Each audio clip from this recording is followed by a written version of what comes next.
ಓಂ ಶ್ರೀ ಗುರುಭ್ಯೋ ನಮಃ. ಆತ್ಮೀಯರೇ, ನಿಮಗೆಲ್ಲ ಗದಿಗೆ ಹಿರೇಮಠನ ನಮಸ್ಕಾರಗಳು. ಧೈರ್ಯದ ವಿಷಯವಾಗಿ ನಾವು ಮಾತನಾಡುತ್ತಿದ್ದೆವು. ಧೈರ್ಯದ ಕ್ಷೇತ್ರ ಸೂಕ್ಷ್ಮವಾಗಿ ಭಿನ್ನ ವಿಭಿನ್ನವಾದ ಹರವು ಪಡೆದುಕೊಂಡಿದೆ. ಶರೀರ ಶಕ್ತಿ ಒಂದು ರೀತಿಯ ಬಲವನ್ನು ತಂದುಕೊಟ್ಟರೆ, ಮನೋಬಲ ಮನೋಧೈರ್ಯ ಎನ್ನುವಂಥದ್ದು ವಿಶೇಷ ಪರಿಣಾಮಕಾರಿಯಾಗಿ ಮಾನವನಿಗೆ ಸಹಕಾರಿಯಾಗಿದೆ.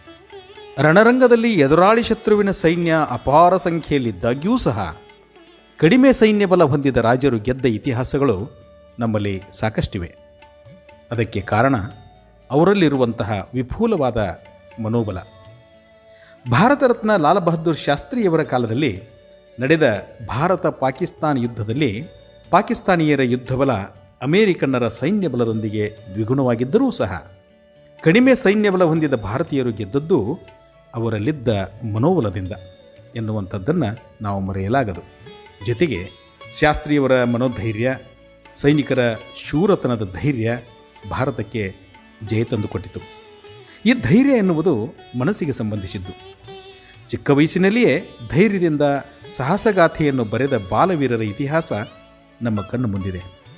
ದುಷ್ಯಂತ ಮಹಾರಾಜನ ಮಗ ಭರತ, ಚಕ್ರವ್ಯೂಹ ಭೇದಿಸಿದ ಅಭಿಮನ್ಯು, ಹುಲಿಯ ಹೊಡೆದುರುಳಿಸಿದ ಬಾಲಕ ಸಳ, ಇವರೆಲ್ಲ ವಯಸ್ಸಿನಿಂದ ಸಣ್ಣವರಾದರೂ ಸಹ ಮನಸ್ಸಿನಲ್ಲಿ ಗಟ್ಟಿತನವನ್ನು ಇಟ್ಟುಕೊಂಡವರು.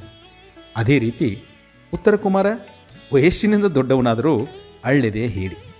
ಹೀಗಾಗಿ ಶರೀರ ಬಲ ಮುಖ್ಯವಾದರೂ ಅದಕ್ಕಿಂತ ಮನೋಬಲ ಎನ್ನುವುದು ಬಹಳೇ ಮಹತ್ತರವಾದದ್ದು. ಇವೆಲ್ಲವೂ ಧೈರ್ಯದ ಪ್ರಭಾವಗಳೇ. ಬಾಹ್ಯದ ಶತ್ರುಗಳನ್ನು ಗೆಲ್ಲಲು ಈ ಎಲ್ಲ ಧೈರ್ಯಗಳು ಬಲಗಳು ಬೇಕು, ನಿಜ. ಆದರೆ ಆಂತರ್ಯದಲ್ಲಿಯೂ ಸಹ ಹಲವು ಶತ್ರುಗಳು ಅಡ್ಡಲಾಗಿ ನಿಂತು ಆಧ್ಯಾತ್ಮ ಸಾಧನೆಗೆ, ಮೋಕ್ಷದ ಪಯಣಕ್ಕೆ ತೊಂದರೆ ಕೊಡುತ್ತಲೇ ಇರುತ್ತವೆ. ಆ ಆಂತರಿಕ ಶತ್ರುಗಳನ್ನು ಗೆಲ್ಲಬೇಕಾದರೂ ಸಹ ಧೈರ್ಯ ಎನ್ನುವುದು ಮುಖ್ಯವಾಗಿ ಬೇಕಾಗುತ್ತದೆ. ಇದೇ ಮನೋಬಲ ಎನ್ನಿಸಿಕೊಳ್ಳುತ್ತದೆ. ಕಾಮ, ಕ್ರೋಧ, ಲೋಭ, ಮೋಹ, ಮದ ಮತ್ಸರಾದಿಗಳು ಆಂತರಿಕ ಶತ್ರುಗಳಾಗಿವೆ. ಅನೇಕ ಜನ ಸ್ತ್ರೀ ಪುರುಷ ಸಾಧಕರು ಈ ವಿಕಾರಗಳಿಂದಾಗಿ ಮನೋಬಲವನ್ನು ಕಳೆದುಕೊಂಡು ಸಾಕಾರ ರೂಪವನ್ನೇ ಕಳೆಸಿಕೊಂಡು ಜೀವನಾಂತ್ಯವನ್ನು ದುಃಖಕರವಾಗಿ ಕಳೆದದ್ದು ಕೂಡ ಇತಿಹಾಸದಲ್ಲಿ ಕಾಣಸಿಗುತ್ತದೆ.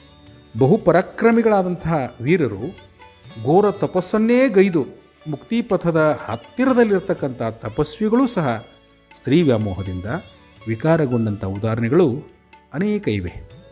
ಕಾಮನ ಬಾಣಕ್ಕೆ ಕುಂದದವರಿಲ್ಲ, ಸ್ತ್ರೀ ಸಂಘಕ್ಕೆ ಮರುಳಾಗದವರಿಲ್ಲ.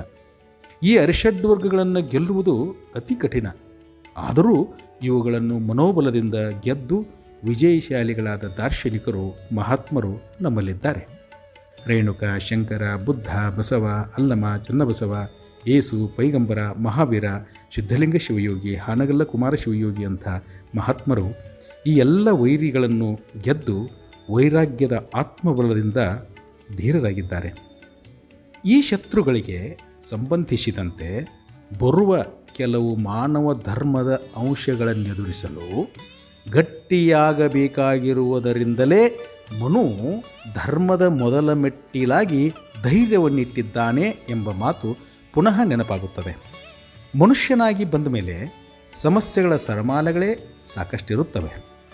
ಏನೇ ಬಂದರೂ ಎದೆಗುಂದದೆ ಅವುಗಳ ಜೊತೆ ಹೋರಾಡಬೇಕಾಗುತ್ತದೆ. ಮನುಷ್ಯನನ್ನು ವಿಕಾರಗೊಳಿಸುವಂತಹ, ವಿಚಲಿತಗೊಳಿಸುವಂತಹ, ಪ್ರತ್ಯಕ್ಷವಾಗಿಯೇ ಅಥವಾ ಅಪ್ರತ್ಯಕ್ಷವಾಗಿ ಕಾಡುವ ಹಲವಾರು ಅಡೆತಡೆಗಳು ಆಟವಾಡಿದರೂ ಬಲಿಯಾಗದೇ ಇರುವುದೇ ಧೈರ್ಯವಾಗಿದೆ. ಅದಕ್ಕೆಂದೇ ಕಾಳಿದಾಸ ತನ್ನ ಕುಮಾರ ಸಂಭವದಲ್ಲಿ ವಿಕಾರಹೇತೌ ಸತಿ ವಿಕ್ರಿಯಂತೆ ಏಷಾಂ ನ ಚೇತಾಂಸಿ ತ ಏವ ಧೀರಾಹ ಎಂದು ಬಹಳ ಸತ್ವಪೂರ್ಣವಾಗಿ, ಅರ್ಥಪೂರ್ಣವಾಗಿ ಹೇಳಿದ್ದಾನೆ. ಮನುಷ್ಯ ಕೆಡಲು, ದಾರಿ ತಪ್ಪಲು ಹಲವು ಅವಕಾಶಗಳು, ಕಾರಣಗಳು ಇದ್ದಾಗ್ಯೂ ಯಾವನು ವಿಕಾರಗೊಳ್ಳುವುದಿಲ್ಲವೋ, ದಾರಿ ತಪ್ಪುವುದಿಲ್ಲವೋ ಅವನೇ ಧೈರ್ಯವಂತ ಎಂಬುದು ಈ ಮಾತಿನ ಅರ್ಥ. ಇವೆಲ್ಲವುಗಳನ್ನು ನೋಡಿದಾಗ ಮನಸ್ಸಿನ ದೃಢತೆ ಕಾರ್ಯಸಿದ್ಧಿಗೆ ಕಾರಣವೆಂದು ತಿಳಿಯುತ್ತದೆ. ಆ ಕಾರಣಕ್ಕಾಗಿಯೇ ಧರ್ಮದ ಮುಂದಿನ ಎಲ್ಲ ಸೋಪಾನಗಳಿಗೂ ಗಟ್ಟಿಗೊಳ್ಳಬೇಕಾದ ಮೊದಲ ಮೆಟ್ಟಿಲು ಧೈರ್ಯವಾಗಿದೆ.